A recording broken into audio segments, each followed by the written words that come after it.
একটা মজার ঘটনা, যেটা মনোযোগ সহকারে শুনলে আপনার জীবন হয়তো পরিবর্তন হতে পারে। ভাবলাম যে আপনাদের সাথে শেয়ার করি।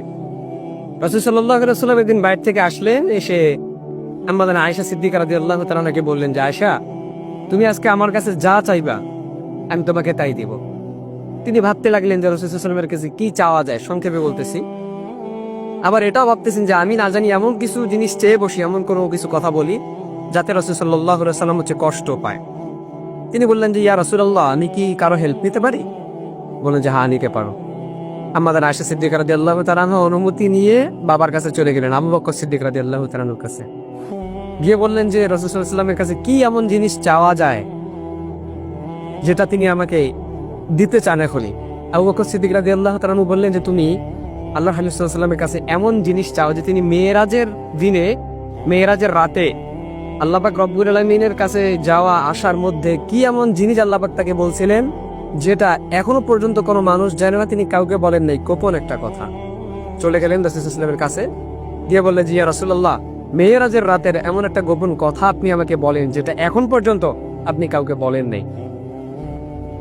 তো রাসূল সাল্লাল্লাহু আলাইহি ওয়াসাল্লাম মুস্কি হাসলেন এবং তিনি রসিকতা করলেন একটু আয়েশা সিদ্দিকা রাদিয়াল্লাহু তাআলার সাথে, যে তিনি বললেন যে, আমি যদি গোপন কথা তোমাকেই বলে দিলাম তাহলে গোপন আর গোপন থাকলো কই? তো তিনি বলতেছেন, দেখো আয়েশা, গোপন কথা এটা যে আমি এখন পর্যন্ত কাউকে বলি নাই যে কোনো ব্যক্তি যদি দুনিয়ার মধ্যে কারো ভাঙ্গা মন, ব্যথিত হৃদয় যদি জোড়া লাগিয়ে দেয়, তো আল্লাহ পাক রব্বুল আলামিন কিয়ামতের দিন হাসরের ময়দানে তাকে বিনা হিসাবে তাকে জান্নাত দিয়ে দিবেন। সুবহানাল্লাহ। তো তিনি আবু বকর সিদ্দিক রাদিয়াল্লাহু তাআলা আনহু কিন্তু ওয়াদা নিছিলেন যে, আয়েশা, তুমি কথাটা শুনেই তুমি আমার কাছে এসে বলবা। তো কথা মতো তিনি চলে গেলেন, বাবার কাছে গিয়ে বললেন যে রাসূল সাল্লাল্লাহু আলাইহি ওয়াসাল্লাম বলছেন যে গোপন কথা হচ্ছে কেউ যদি ব্যথিত কারো হৃদয়, কারো ভাঙ্গা মন যদি জোড়া লাগিয়ে দেয়, তো কিয়ামতের দিন আল্লাহ পাক তাকে বিনা হিসাবে জান্নাত দিবেন।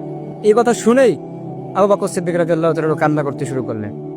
আয়েশা সিদ্দিকা রাদিয়াল্লাহু তাআলা আনহা বলেন যে, বাবা, আপনি তো জীবনে কত মানুষের ভাঙ্গা মন জোড়া লাগিয়ে দিয়েছেন, কত ব্যথিত হৃদয়ের আপনি জোড়া লাগিয়ে দিয়েছেন, কষ্ট দূর করে দিয়েছেন, আপনি কাঁদেন কেন? আপনার তো বিনা হিসাবে জান্নাত পাওয়া উচিত। আবু বকর সিদ্দিক রাদিয়াল্লাহু তাআলা আনহু বললেন, তুমি একটু কথাটাকে উল্টোভাবে ভাবো। না জানি আমি নিজের অজান্তে কত মানুষের মন ভেঙে ফেলেছি, নিজের অজান্তে কোনো মানুষের হৃদয়ের মধ্যে আমি কষ্ট দিয়ে ফেলেছি। কিয়ামতের দিন যদি আমার হিসাব চান, আল্লাহ পাক যদি বিনা হিসাবে আমাকে জাহান্নাম দিয়ে দেন, তো আমার ফয়সালা আমার সেদিন কি হয়ে যাবে?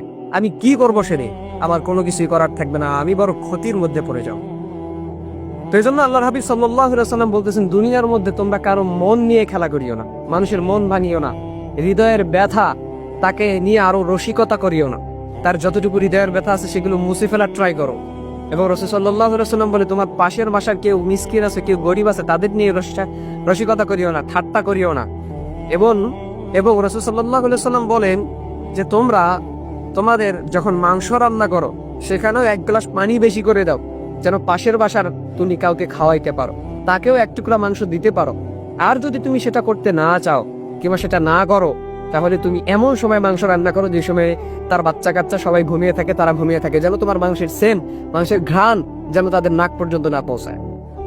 সুতরাং মানুষের কষ্ট, রসিকতা, তাদের হৃদয় বিদারক ঘটনা, এগুলো বলে রসিকতা করিয়েন না, মানুষের মন ভাঙিয়েন না।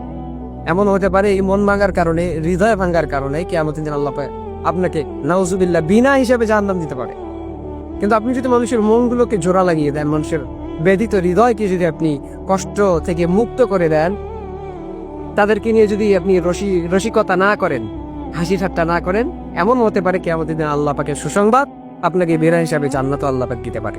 তো এই জন্য রাসূল সাল্লাল্লাহু আলাইহি ওয়াসাল্লামের নির্দেশ হচ্ছে, তোমরা মানুষের মন নিয়ে খেলিও না, মানুষের মন ভাঙিও না, মানুষের হৃদয় ভাঙিও না। এই ভাঙ্গা মনগুলো, হৃদয়গুলো তোমরা